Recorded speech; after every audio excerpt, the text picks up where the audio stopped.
Hello বন্ধুরা, welcome to my channel. তো কেমন আছো সবাই? আশা করছি সবাই খুব ভালো আছো। অনেক দিন পর আবার একটা লং ভিডিও দিচ্ছি। আর এই দেখো, অনেক দিন পর কাট কাটতে বসলাম। পিসি আর আমি কাট কাটছিলাম। পিসি যা কাট কাটছে সব আমার গায়ে চলে আসছে ছিটে ছিটে। এবার আমি পিসিকে প্রথমে কিচ্ছু বলিনি যে পিসি একটু সাইড হয়ে বসো, তাহলে আর ছিটবে না। আমি শুধু নিজের মুখটা সরাচ্ছি। তারপর লাস্ট পর্যন্ত না পেরে বললাম যে পিসি একটু সাইড হয়ে বসো, নয়তো আমার গায়ে প্রচণ্ড পরিমাণে ছিটছে। আর আর পিসির দুটো কাটার সাথে আমি একটা কেটে উঠতে পারছিলাম না কোনোভাবেই। কারণ আমার যে দাওটা ছিল অনেকই পাতলা ছিল, আবার ইটের উপর নিয়ে আমি করছিলাম, যার জন্য একটু ভয় ভয় ছিলাম যে যদি ইটের উপর দাটা কোপ পড়ে তাহলে দায়ের ধার চলে যাবে। আর বাবা দেখতে পারলে বাবা বকাবকি করবে যে কী করে হলো, কে করেছে, তখন তো বলতেও পারবো না। এই আর আমরা দাও দিয়ে যখন কোনো কাজ করি, বিশেষত আমি যখন কোনো কাজ করি, তখন আমার খুব দাদুর কথা মনে পড়ে। কারণ দাউয়ে যদি ধার না থাকতো না, আমার দাদু নিজের থেকেই ধার দিত বাড়িতেই। কীভাবে মানে আলাদা যে টেকনিকগুলো হয় সেই টেকনিকের দ্বারাই, মানে বালি দিয়ে কাঠের উপর ঘষে ঘষে যেভাবে আগেরকার দিনে ধার দেওয়া হতো সেইভাবেই ধার দিত। আর দাওয়ে খুব ধার থাকতো। আর এখন আমাদের দাওয়ে তো একদমই ধার নেই। আর যদি ধার দিতেও হয় দোকানে গিয়ে ধার দিয়ে নিয়ে আসতে হয়, ঠিকভাবে তারা ধারও দিয়ে দেয় না। তো এটা তো গেল অনেক আগের কথা। আর সন্ধ্যাবেলায় দেখো, বাবা বলছে দুধ আর খই খাবে, তাই বাবার জন্য একটু খই বের করে নিলাম আর দুধটা বের করে নিলাম জ্বালিয়ে দেবো বলে। খই দিয়ে দুধ দিয়ে খেতে বাবা খুবই পছন্দ করে। আমি একদমই দুধ আবার খেতে পছন্দ করি না। তার জন্য আমি কি করি, যখনই দুধটা জ্বালাই, এটা যদিও বা গরুর দুধ, খাঁটি গরুর দুধ, এই কারণে যখনই দুধটা জ্বালাই একটু সর হয়। আর এই সরগুলো আমি জমিয়ে জমিয়ে রাখছি বাটার করার জন্য। আমার বাটার খেতে খুবই ভালো লাগে, কিন্তু ঘরের বানানো বাটারটা যেন আলাদাই মজা। আর এই দেখো সর, কিন্তু যখন উঠাতে যাব তখন আবার ভেঙে যাবে।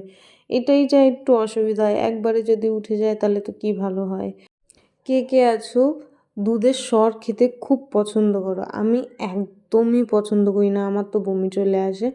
তবে দুধের সর মুখে লাগাতে আবার পছন্দ করি, যেহেতু মুখটা তেল তেল হয়। বিশেষত শীতের সময় লাগানো তো খুব ভালো, গরমের সময় লাগানো যাবে না। কারণ আর ঘাম তো হয় গরমের সময়, আর মুখ যদি তেল তেল করে ওতে আরও ব্রণ হয়। শীতকালের জন্য স্কিন কেয়ার রুটিনের ক্ষেত্রে দুধের সরটা খুবই ভালো। হট করে মনে হচ্ছে একটু কফি খাই, দুধ দেখে মনে হচ্ছে একটু কফি খাই। তো কফির জন্য কাপ নিয়ে নিলাম। এই দুধটা ফুটুক, দুধটা ফুটলে সেই দুধটা এর মধ্যে ঢেলে কফি নিয়ে নেবো।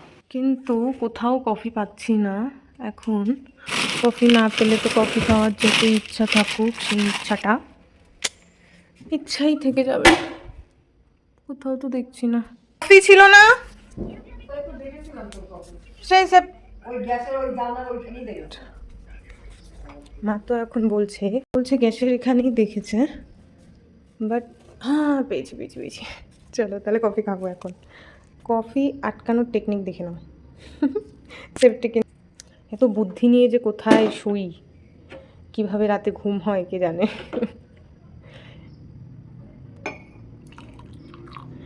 সর খাই না বলে সরটাকে সরিয়ে একটুখানি দুধটাকে নিচ্ছি। ব্যাস, আর নেবো না।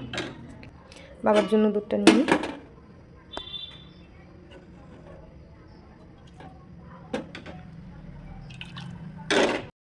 আগে বাবাকে দুধ খই দিয়ে আসি, কারণ আমি পরে কফি খেতে পারবো।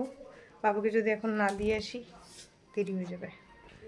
বাবাকে দেওয়া হয়ে গেল, এখন আমার কফি বানানোর পালা। আমার ইচ্ছেটা বেশি হয়েছিল এইটা দেখে, এই সুগারটাকে দেখে। কারণ হসপিটালে যখন ছিলাম ওরা এরকম চিনি দেয়, তো এগুলো একটা করে আমি যখনই কফি নিতাম একটা করে এক্সট্রা নিতাম।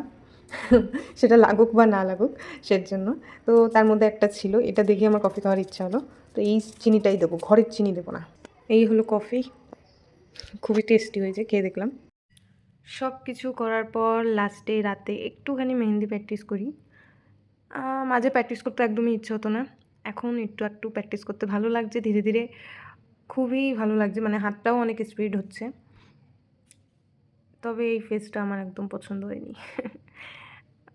হচ্ছে এটা, এই হাতির ডিজাইনটা আমার পছন্দ হয়েছে, নিজে করেছি, নিজেই নিন্দা করছি, নিজেই আবার ভালো বলছি। আর দেখো সকালবেলা যাতে আমার রান্না না করতে হয়, জন্য রাত্রেবেলায় মা রান্না করছে পাঁচমিশালির তরকারি, মানে সব রকমের তরকারি দিয়ে করছে, আর একটু বড়া ভাজছে, যাতে ওই তরকারিটার সাথে একটু বড়া ভাজা দিয়ে বেশি ভালো লাগবে।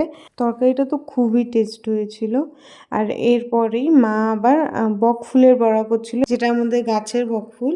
আবার দেখা হচ্ছে নতুন একটা ব্লগে।